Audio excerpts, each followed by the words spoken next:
جب babies born ہوتے ہیں ہم اذان کیوں پڑھتے؟ کلمہ طیبہ نہیں پڑھ سکتے؟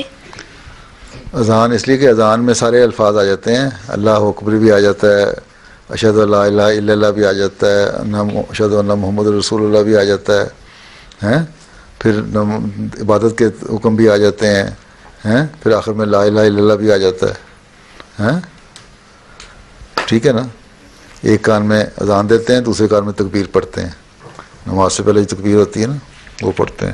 اس میں ساری چیزیں آ جاتی ہیں تاکہ اللہ تعالیٰ کی توحید اور ایک ہونے کا، خدا ہونے کا بھی بچے کے کان میں پہلے دن سبق آ جائے، دائیں ہاتھ میں کان میں بھی اور بائیں کان میں بھی، ٹھیک ہے.